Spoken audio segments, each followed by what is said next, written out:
the villagers, doing what desperate people.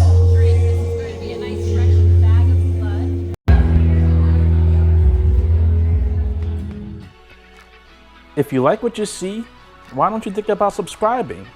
And make sure to check out my channel for videos just like this. What's going on, folks? It's MrBucketlist here, and today I'll be presenting the Vampire Cocktail Club. Let's check it out. So first I want to get into some of the facts about the event, and then I'll get into my actual review itself.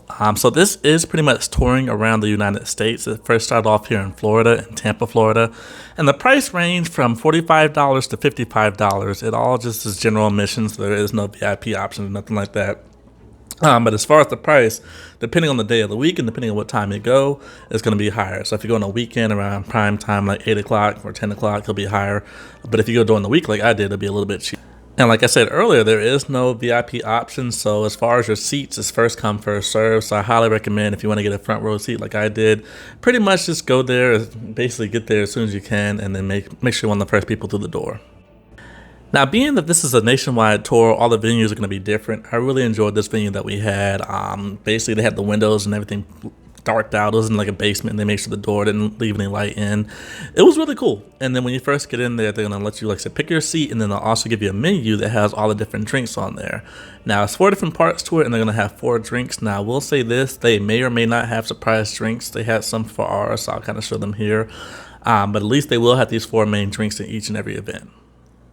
Now, if you have not watched my review of the Edgar Allan Poe experience, I recommend it right here. I'll put some links in the description. But it's very similar to the Edgar Allan Poe Speakeasy experience. So it has 4 drinks and 4 stories to it. And basically, they'll tell a story, they'll give a performance, and they'll stop and give you a drink. And then they'll do another performance, stop and give you a drink, and just kind of break it up that way. There were public health concerns. Oh, shoot. There we go. Here you are. Thank you.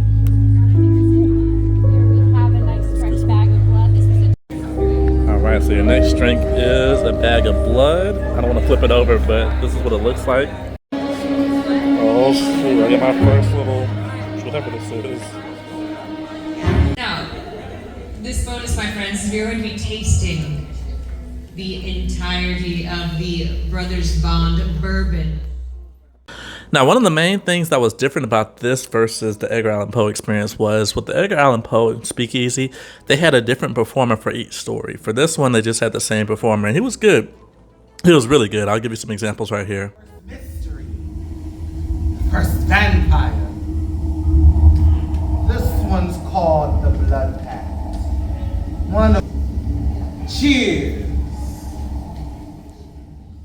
But I truly missed the variety of having different perspectives and different stories and stuff like that. So that part, like I said, they could have been a little bit better. I hope in the future they have more than just one performer.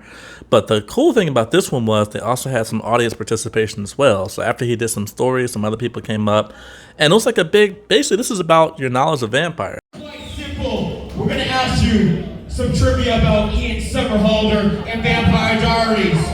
If your other team gets it wrong, so for me, it's going to sound crazy. The only vampire I know and vampire stories I know is Dracula and Blade, and mainly Blade. I know Dracula exists, but I've never watched any Dracula movies, but Blade, I've watched all of them.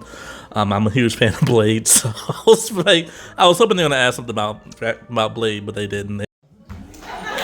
all right, fuck it. This team won over there. This whole team.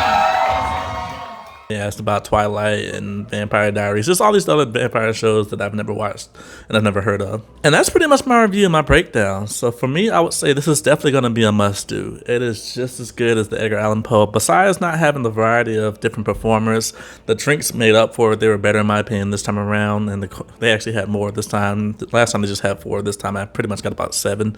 The drinks, the atmosphere, the setup, it was a lot better than like my previous experience. And this will be different from each venue and each area and stuff like that. It's going to be a different setup, but it still should be similar. And like I said, I thoroughly enjoyed it. The audience participation, everything about it. It was really cool. Plus, it wasn't too long. It lasted for maybe about an hour and maybe 10-15 minutes at max. I thoroughly enjoyed this.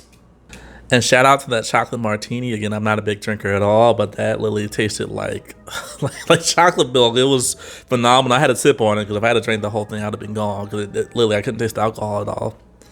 Now for this last part of the performance, I'm just going to go ahead and leave just the unedited audio of this performance so you all can kind of see like a play-by-play of how it was without me talking over it. I hope this video helped you all out, and please leave a like, leave a comment if it did, and I'll see you soon. It's Mr. Bucket List.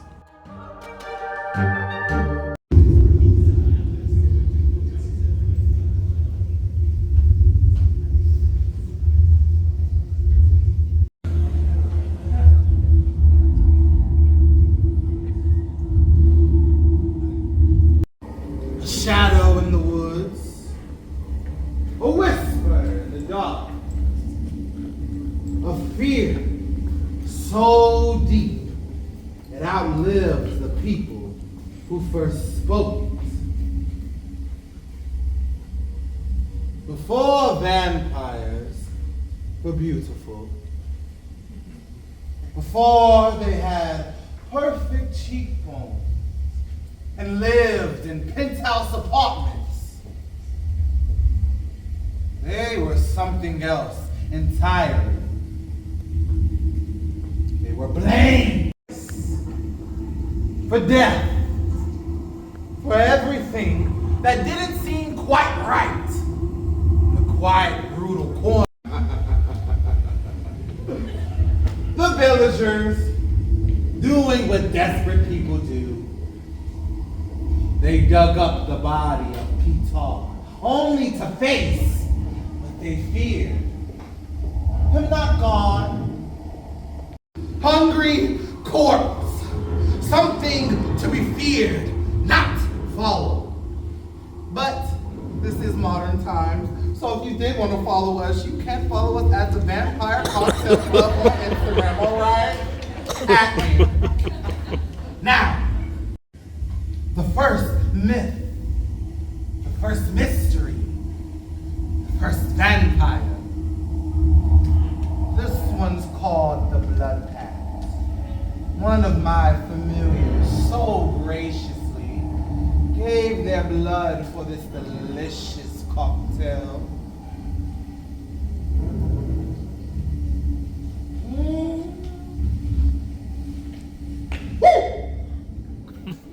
So tonight, let's make a toast to darkness, to myth, to the things that never die. Cheers. Cheers. Alright, so the first drinks are here, everybody. I'm so excited. Here we go. Here comes the blood bags.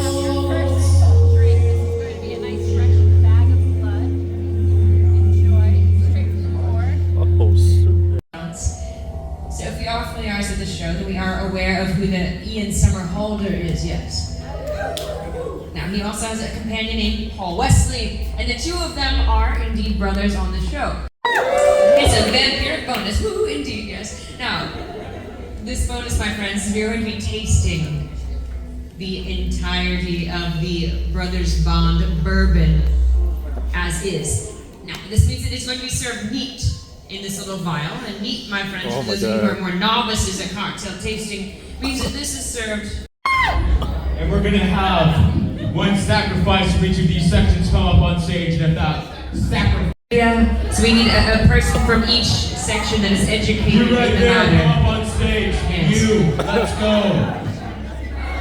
Well, no, you think you get off this phone?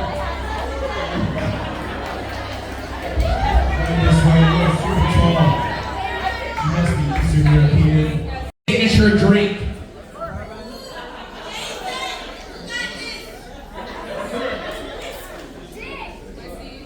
Whiskey. Bourbon. Bourbon. Bourbon. All right, it is bourbon. So it's a wash. It's for humans. That's right. Generations of blood for you. We want to do sex to my body. Oh my God. Up, down, the herpes. Without the herpes. I love it